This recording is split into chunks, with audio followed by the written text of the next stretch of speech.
Nagsisimula sa lapis at papel, unti-unting hinuhubog ang bawat detalye. May natututo sa sipag at tiyaga, may isinilang na tila sining ang hininga. Habilang sa iba, pangarap ng ilan, kayang pag-aralan, kayang paglaanan. Pero may mga kamay na tila pinagpala, bawat agod ng brush at bawat hawak ng lapis may himalang dala. Hindi madali ang bumuo ng obra, puso't isip ang laging kasama. Di mo alam kung saan ka dadalhin, hanggang ang blankong canvas ay magsalita rin. Pagpipinta ng pintor, sino ba ang tunay na obra? Ang kulay ba sa canvas o pusong lumilikha sa bawat guhit na unti-unting nabubuo? May bahagi ng sarili niyang naiiwan dito. Pagpipinta ng pintor, sino ba ang tunay na sining? Ang larawang nakikita o kaluluwang bumibighi sa bawat kulay niyang marahang dumadaloy? Tahimik na kwento ang kusang sumasabay.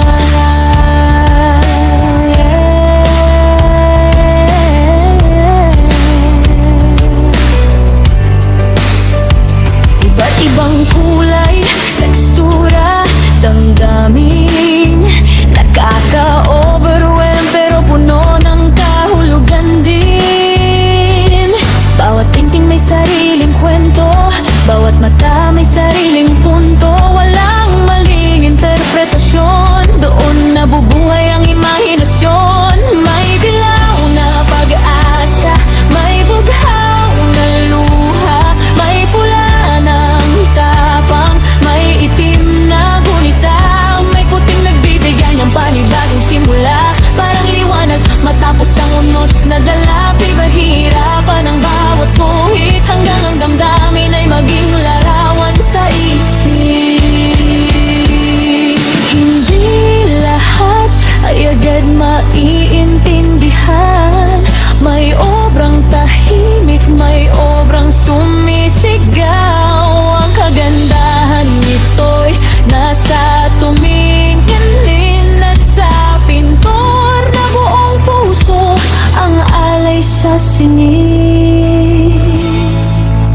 Hindi sukat ang ganda sa dami ng papuri, kundi sa pusong natamaan ng iyong likha. Ang tunay na pintor ay hindi lang kamay, kundi kaluluwang marunong magbigay buhay. Mapag-aalan o matututunan, ngunit may regalong likas na pinanghahawakan sa bawat kulay na dahan-dahang humahalo.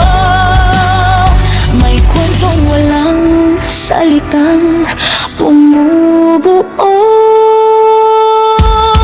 Pagpipinta ng pintor, bawat obra'y salamin, pangarap, takot at lihim na damdamin. Bawat anino at liwanag na nakikita, bakas ng isang pusong hindi sumusuko sa paninha. Ang pagpipinta ng pintor, sino ba ang tunay na obra? Ang kulay ba sa canvas o pusong lumilikha?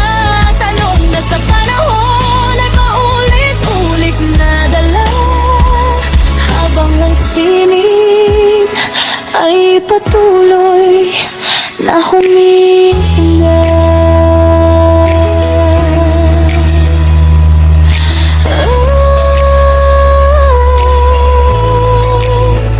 At sa huling hagod ng munting brush brush at lapis na hawak, sa mga daliring dumadapot, pangarap na umaalpas, na naghahangad ng pinakamagandang obra.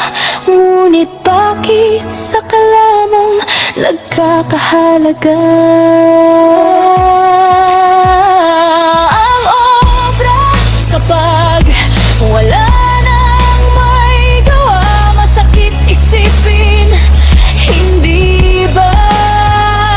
Pero para sa akin, ang pinakamahalagang likha ay hindi ang nasa dingding, hindi ang nakapaskil sa museo o galeriya, ang pintor mismo.